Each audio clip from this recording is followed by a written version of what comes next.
Jabrlanuvchilar kelmaganligi sababli qoldirildi. Hozir 1 minut. Sal bu yoqqa o'tasizmi? Sal bu yoqqa keling, ikki og'iz. Siz davlat ishchisiz, xodimisiz. Sizdan biz so'rash vakolatimiz bor. Mana ijtimoiy sudni matbuot kotibini chaqirdik va sizlardan shu ikki og'iz ma'lumot bilib ketmoqchimiz. Biz sizlar bilan urushmoqchi emasmiz, to'polon qilmoqchi emasmiz.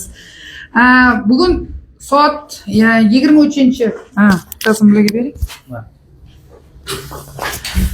Bugun 23-fevral kuni Andijon viloyat jinoyat ishlari bo'yicha sudida sud protsessi bo'lishi kerak edi.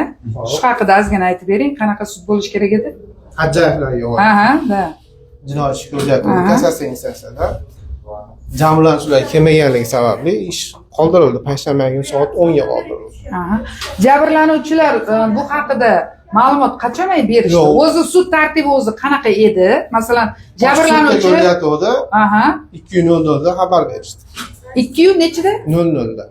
Rona 14:00 da sizga telefon qilib xabar berishyapti. Sudga qatnasha olmasliklari to'g'risida. Shunaqa?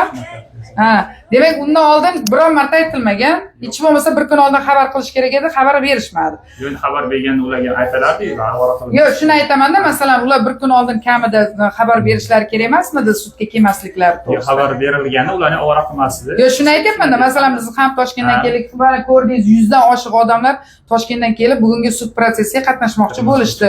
Hattoki bir qismi kirgandi ham, to'g'rimi? Sud zaliga kirgan. Demak, 2dan 14:00 dan o'tib sizga qaysi jabrlanuvchini? Gulira'no Qosimovani yoki narigi Qurbonali Abdurahmonovmidi familiyasi?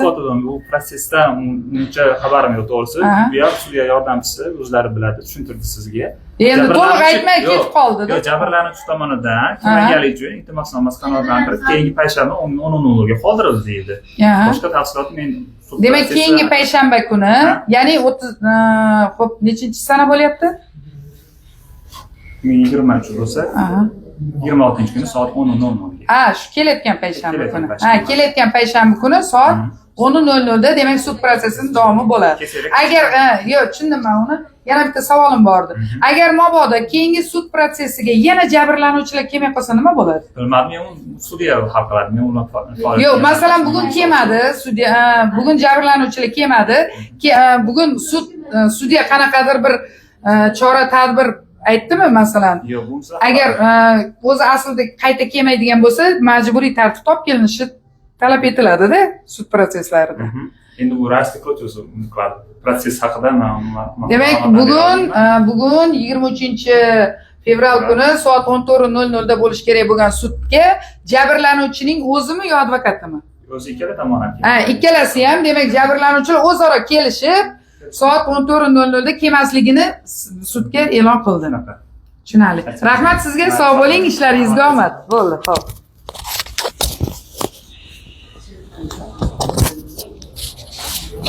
Xullas kalom, o'rtoqlar, shunaqa gaplar. Jabrlanuvchilar, ikkita jabrlanuvchi bor, hammamiz bilamiz.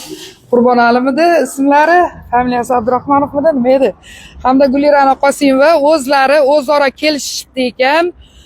Bugun sudga kelmasliklari to'g'risida kelishib olib, soat 14:00 da hozir eshitdinglar, kelishib o'zaro ikkalari 14:00 da sudga bayonot aytishdi. Hozir sudga aytishdi kelmasliklarini. Chunki sud protsesslarida qatnashamiz deb kelgan fuqarolarni, erkin tinglovchilarni yarmi hatto sud zaliga kirishga ham ulgurgan edi.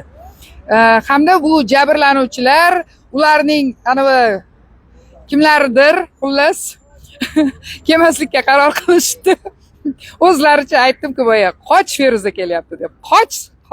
Mana shu men kelsam mana shunaqa bo'ladi-da bular. Endi payshanba kuni yana kelaman o'rtoqlar. Hali davomi bor.